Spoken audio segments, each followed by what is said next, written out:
dan selamat sejahtera. Saya Nurul Ani Hakimah binti Subari, pemegang nombor metrik 17-21F2039.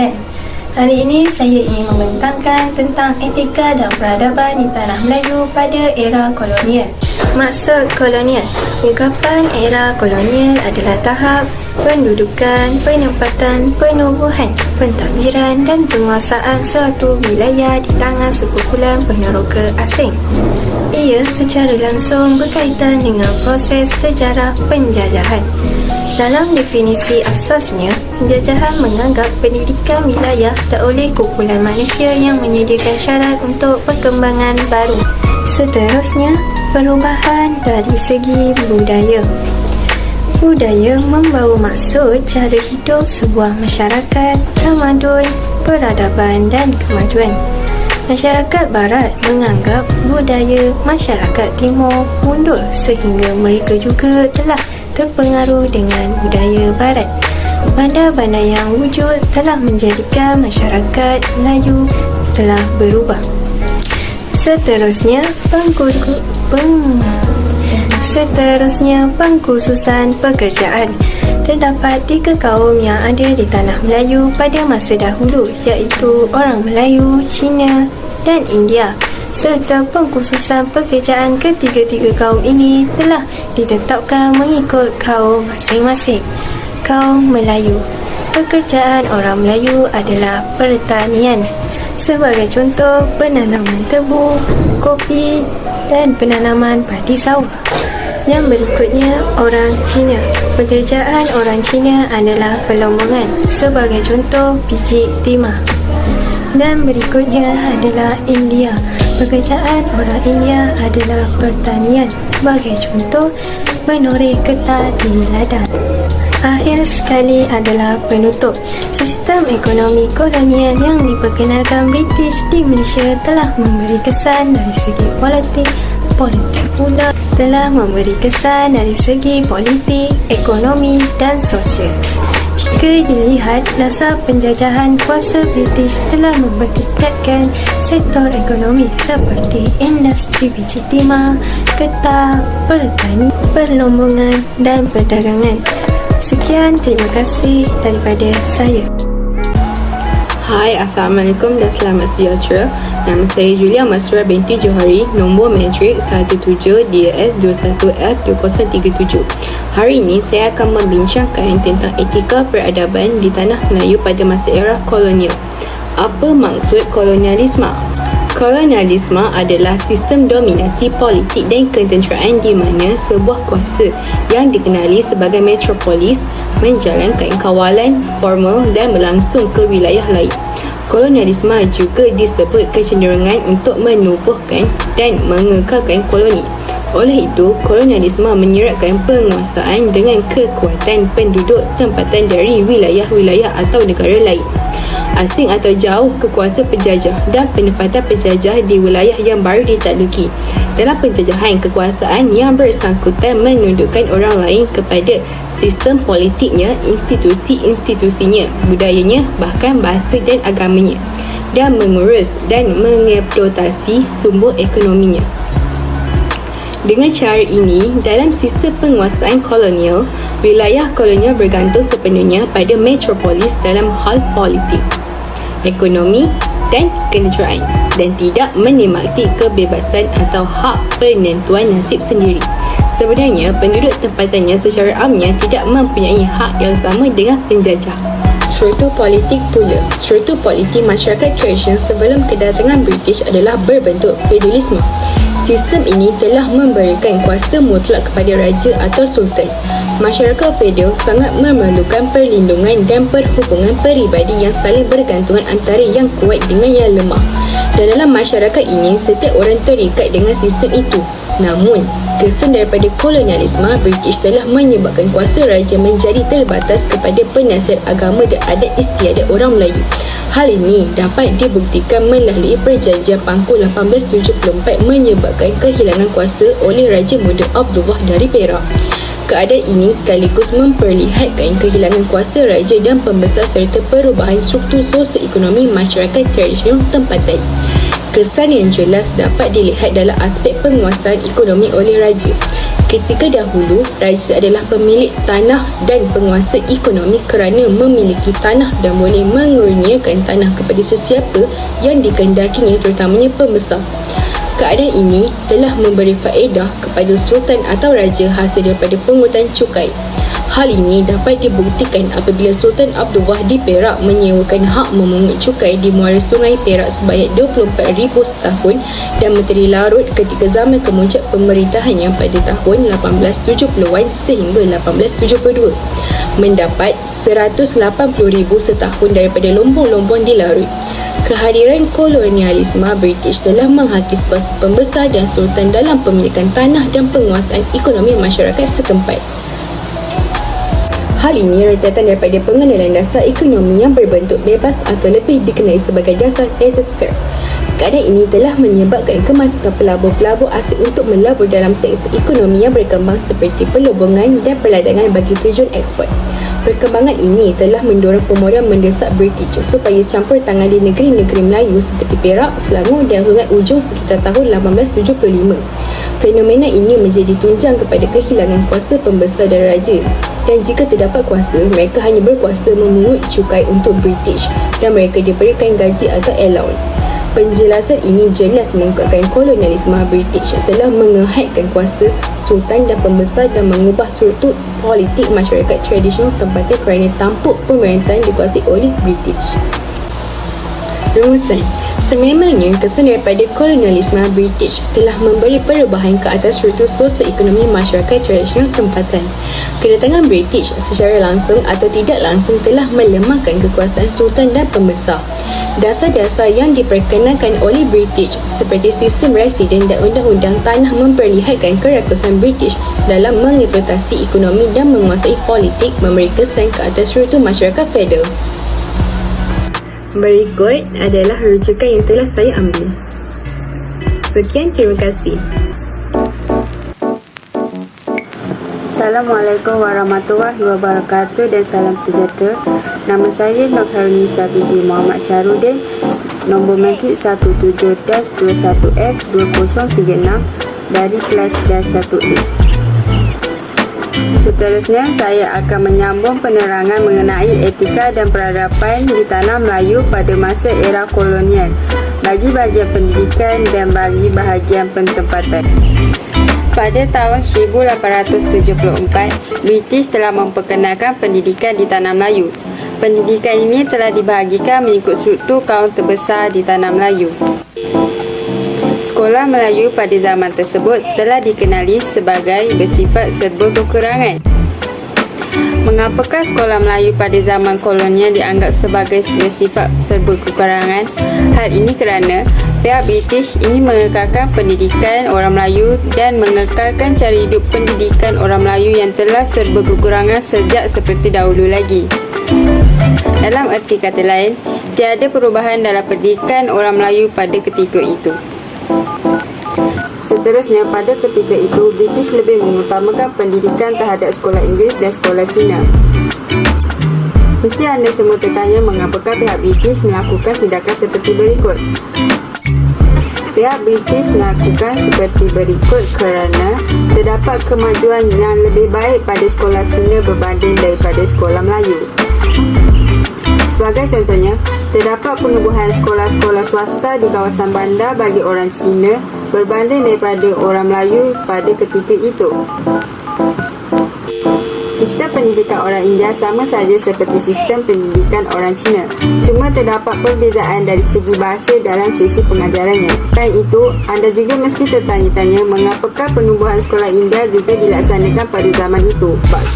Hal ini disebabkan kaum lain menganggap bahawa orang India ini merupakan kaum minoriti di tanah Melayu pada ketika itu. Jadi, penubuhan sistem pendidikan ini adalah untuk menyangkal bahawa orang India merupakan kaum minoriti di tanah Melayu. Minoriti bermaksud sekumpulan golongan manusia yang akan menjadi mangsa pertama bagi kezaliman kerajaan atau masyarakat yang dianggap golongan majoriti sesebuah negara. Sebagaimana yang anda semua tahu, pertempatan merupakan kawasan yang menempatkan sekumpulan orang dan masyarakat. Masyarakat di Tanah Melayu terdiri daripada 3 kaum yang berbeza, iaitu kaum Melayu, kaum Cina dan kaum India. Ketiga-tiga kaum ini tidak mengasimilasikan budaya antara satu sama lain, iaitu ia telah memberi kesan kepada semua masyarakat di Tanah Melayu.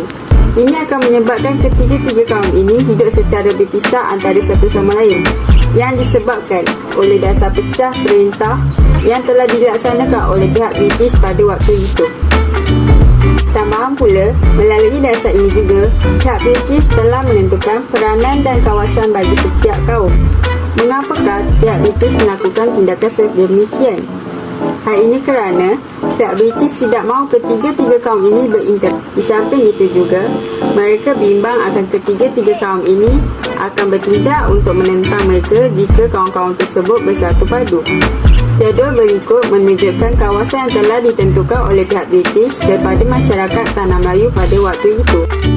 Seperti yang anda lihat, pada raja pertama menunjukkan di mana orang Melayu yang sedang bekerja di kawasan kampung. Dan bagi raja yang kedua pula, menerangkan di mana orang Cina sedang mengambil gambar bersama-sama di kawasan bandar. Dan pada raja yang terakhir sekali, ia menerangkan di mana orang India yang sedang melakukan pekerjaan. Secara umumnya, terdapat pelbagai impak yang kita boleh dapati daripada penjajahan ini semasa zaman era kolonial. Antaranya ialah bagi kategori pendidikan di mana kuasa-kuasa Melayu tergugat pada ketika itu. Selain itu juga, sistem pentadbiran tradisional semakin dilupakan dan akhir sekali, bahasa Inggeris dapat dimajukan dalam pendidikan di Tanah Melayu. Manakala, bagi kategori pentempatan pula, terdapat berlakunya ketidakadilan dalam sektor ekonomi berlaku pada ketika itu. Dan akhir sekali, perpaduan antara kaum tidak dapat diterapkan ketika itu akibat dasar pecah dan perintah oleh pihak British. Itu saja untuk penerangan saya. Tajuk yang seterusnya akan diterangkan oleh rakan saya sebentar lagi. Sekian, terima kasih. Assalamualaikum dan selamat sejahtera. Saya Khatijat Mushfira binti Barhat Ahmad Idris, nombor matriks 17 DAS 21F2038. Hari ini, saya ingin membentangkan tajuk etika dan peradaban di Tanah Melayu pada masa era kolonial. Kandungan pada tajuk hari ini adalah ekonomi zaman kolonial dari segi aktiviti pertanian dan perlombongan. Ekonomi pada era kolonial. Sebelum itu, mari kita lihat apa kolonial atau kolonialisme dimaksudkan, iaitu periodisasi yang menentukan tahap pendudukan, penempatan, penubuhan, pentadbiran dan penguasaan suatu wilayah di tangan sekumpulan peneroka asing. Ia juga boleh dimaksudkan sebagai satu dasar atau amalan oleh sesebuah negara meluaskan penguasaannya ke atas sebuah negara lain. Ekonomi zaman kolonial. Ekonomi adalah sangat penting bagi sesebuah negara kerana dapat meningkatkan dan memajukan negara dalam pelbagai aktiviti. Zaman kolonial di mana dengan hasil-hasil bumi dari aktiviti pertanian dan perlombongan telah menjadi sumber yang utama untuk meningkatkan ekonomi. Dari segi aktiviti pertanian, pada zaman kolonial di Tanah Melayu, penanam tebu dan kopi telah diperkenalkan. Hal ini jelas dilihat kerana dari semua tanaman yang diusahakan oleh orang Eropah, hanya tebu dan kopi sahaja yang berjaya. Tebu pula menjadi industri yang bermodal besar di bawah kuasa Eropah. Usaha orang Cina pada masa awal adalah menanam tebu dan penyertaan penanam-penanam tebu yang berpengalaman dari Mauritius yang menjamin tanaman ini sebagai usaha komersial. Bagaimanapun, menjelang 1905, penanaman tebu semakin merosot di seberang Perai dan Perak. Sebab utama kemerosotan ini ialah perubahan dasar kerajaan mengenai pertanian. Pada akhir abad ke-19 dan awal abad kurun ke-20, penanaman kopi terbukti telah menguntungkan penanaman kopi secara besar-besaran di Selangor, Negeri Sembilan, Perak dan Johor. Adalah seluruhnya usaha orang-orang Eropah dengan sebilangan besar mereka yang dulunya peladang-peladang kopi di Ceylon, iaitu Sri Lanka.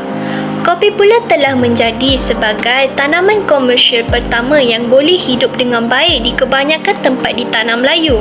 Hal ini telah menarik banyak model pengurusan dan membawa masuk ramai buruh Tamil dan Jawa ke beberapa tempat di Semenanjung. Namun, menjelang dekad pertama kurun ke-20, ramai peladang Eropah meninggalkan kopi untuk menanam getah kerana usaha yang singkat serta waktu yang kurang untuk mendapatkan hasil. Hal ini telah menjadikan industri kopi merosot. Seterusnya, tanaman getah. Pokok getah berasal dari Brazil. Sir Henry Wickham berjaya membawa sejumlah biji getah ke England. Biji-biji getah tersebut disemai di Royal Botanical Garden, Kew, London. Di Singapura, pokok getah ditanam di Botanical Garden. Di Tanah Melayu pula sebanyak 9 batang anak getah mula ditanam oleh Sir Hugh Law, iaitu residen Perak di halaman kediamannya di Kuala Kangsar. Henry Nicholas Ridley telah mempopularkan penanaman getah sehingga memberi sumbangan seperti memperkenalkan sistem torehan Ibadan atau sistem tulang herring pada tahun 1897. Beliau turut memperkenalkan cara mengangkut anak benih secara membungkus dalam arang yang lembap dan kegagahan kempen tanaman getah dalam kalangan peladang kopi, tebu dan gambir menyebabkan beliau digelar Ridley Gila atau Ridley Getah. Pokok getah mula ditanam secara komersial pertama kali pada pertengahan 1890-an di ladang-ladang yang mula-mulanya dibuka untuk tanaman seperti kopi.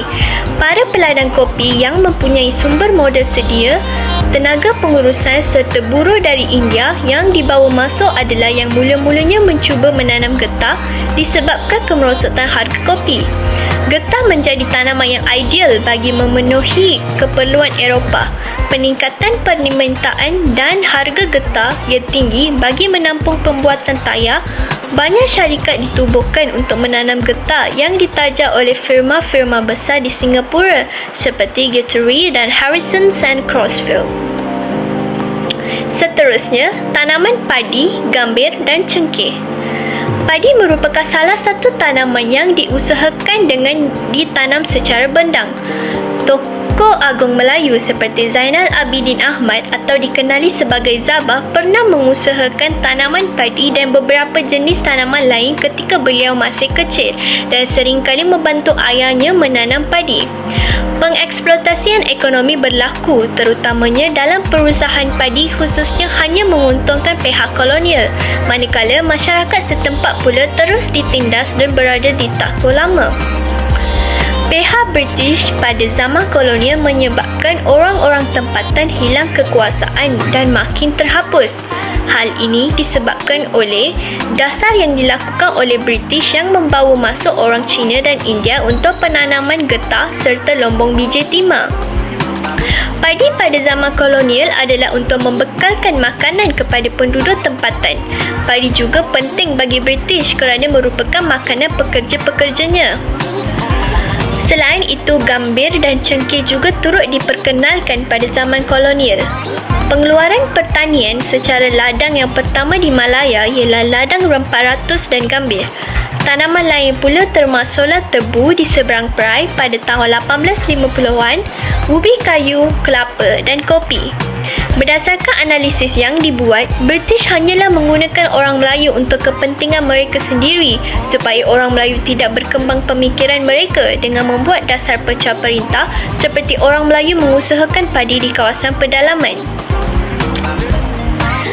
Seterusnya, mari kita lihat peningkatan ekonomi pada zaman kolonial dari segi aktiviti perlombongan. Biji timah. Perlombongan biji timah dijalankan oleh orang-orang Melayu. Perkembangan perlombongan biji timah ini dapat dilihat apabila pembesar tempatan membawa masuk buruh Cina. Biji timah digunakan dalam perusahaan membuat tin, motorkar, wayar dan kereta api. Pelombong Cina memperkenalkan pembaharuan dalam teknik perlombongan seperti pam rantai bagi mengeringkan lombong-lombong. Pada akhir kurun ke-19, orang Cina menguasai kegiatan melombong biji timah dan antara tahun 1898 hingga 1905, Tanah Melayu menjadi pengeluar utama biji timah. Perlombongan emas mula dijalankan oleh orang Cina di Sungai Segama. Emas juga didapati di sepanjang tebing Sungai Sarawak dan tempat ini telah menarik pelombong Cina kerana lombong Sambas tidak lagi mendatangkan hasil emas. Juga tidak begitu banyak ditemui dengan perlombongan yang tidak teratur. Pada tahun 1890-an, syarikat Borneo memperkenalkan alat-alat melombong yang moden dan telah membuka lombong sendiri di Bau. Emas dilombong secara komersial di Raut, Pahang yang diusahakan oleh syarikat dari Australia. Keadaan ini pula telah memberi peluang kepada industri perlombongan emas dan mencapai kemuncaknya selepas 20 tahun berikutnya. Kemudian, perlombongan arang batu. Perlombongan arang batu pula telah menjadi bahan galian ekspor yang utama bagi negeri Sarawak, dilombong di Tawau, Sandakan dan Labuan. Galian ini amat diperlukan untuk kegunaan kapal-kapal wap pada masa itu. Arang batu juga menjadi galian ekspor bahan mineral yang penting, tetapi selepas penghujung kurung ke-19 ia merosot setelah pertumbuhan industri getah dan kayu balak. Penutupnya, sistem ekonomi kolonial yang diperkenalkan British di Malaysia pada kurun ke-19 telah memberi kesan kepada Malaysia apabila berlaku perubahan dari segi politik, sosial dan ekonomi. Jika dilihat dasar penjajahan atau perluasan kuasa British di Malaysia secara tidak langsung telah mempertingkatkan sektor ekonomi khususnya. Pelbagai industri baru diperkenalkan seperti industri biji timah dan industri getah. Ekoran daripada ini juga, pada abad ke-20 turut berkembangnya industri pertanian, perlombongan dan perdagangan. Ini adalah rujukan saya untuk hasil pembentangan hari ini. Dengan itu, saya mengakhiri pembentangan hari ini dengan ucapan terima kasih. Assalamualaikum dan salam sejahtera. Nama Siti Sofia binti Muharram, nombor metrik 17DAS21F2035. Saya akan membentangkan tajuk etika dan peradaban di tanah Melayu pada masa era kolonial dari aspek pengangkutan, perhubungan dan peradaban. Pengenalan yang pertama ialah pengangkutan awal. Pengangkutan awal berkaitan dengan pergerakan barangan dan manusia dari satu tempat ke tempat yang lain. Pengangkutan awal terbahagi kepada dua, iaitu pengangkutan darat dan pengangkutan air. Yang kedua, jaringan pengangkutan. Ia bermaksud rangkaian jalan-jalan landasan, jalan air yang membolehkan pergerakan orang dan barang. Seterusnya, komunikasi bermaksud penghantaran maklumat atau mesej daripada seorang ke seorang yang lain. Yang keempat ialah peradaban. Ia berkaitan pencapaian ketamadunan berasaskan kemajuan budi, kerohanian dan keagamaan. Pengangkutan awal iaitu pengangkutan jalan darat. Tujuan pembinaan laluan adalah untuk mengangkut biji timah dari kawasan perlombongan ke pelabuhan. Contohnya, membina landasan kereta api. Taiping ke Port Red Kuala Sepetang, Seremban ke Port Dickson dan Kuala Lumpur ke Port Swettenham. Selain itu, jalan raya yang menghubungkan Taiping ke Matang, Kerian ke seberang perai yang masih ada sehingga kini. Ini adalah contoh landasan kereta api yang pernah wujud suatu ketika dahulu, seperti stesen kereta api Kuala Sepetang, Klang, Kuching dan Port Dickson.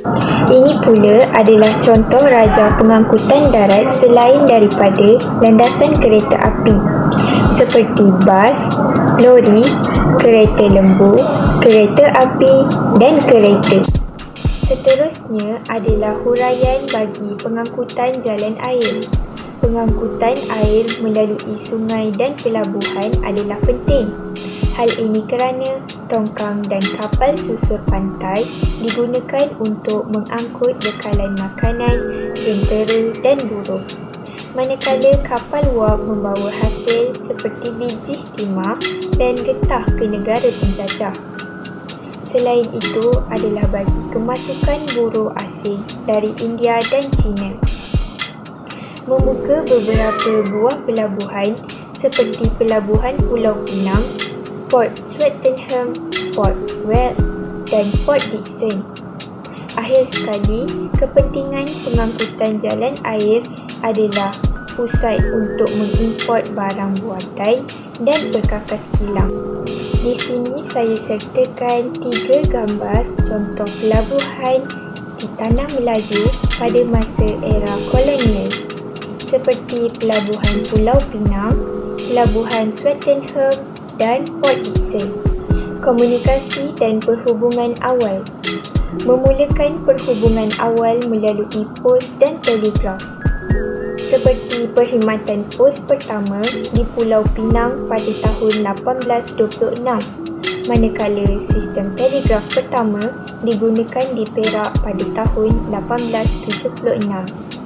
Penting dalam pentadbiran dan penguatkuasaan penjajahan negeri-negeri Melayu kerana membolehkan maklumat dan arahan dari pusat pentadbiran jajahan di Singapura disampaikan dengan cepat ke pusat pentadbiran di Tanah Melayu.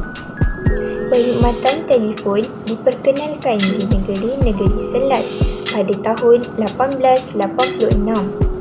Tujuannya adalah untuk keselamatan dan dipasang untuk menghubungi pihak polis.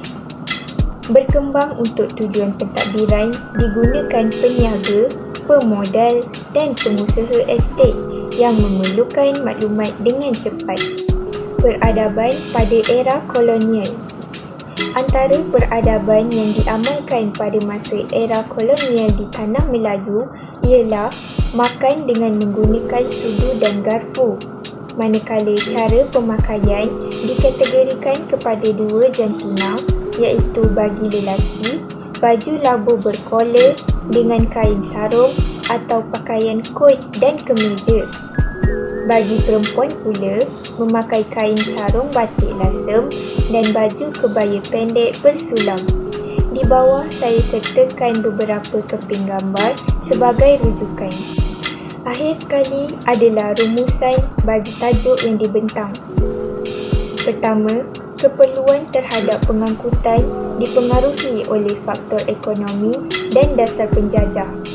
Kedua, komunikasi penting dalam kehidupan seharian manusia untuk berhubung dalam melaksanakan sesuatu tugas. Ketiga, segala peradaban yang pernah kita amalkan sejak zaman sebelum kedatangan penjajah, jangan sesekali kita lupakan atau buang. Segalanya adalah menjadi ibu atau asas kepada pembentukan ketamadunan yang beracukan kepada negara kita. Di sini saya sertakan beberapa rujukan. Dan sekian, terima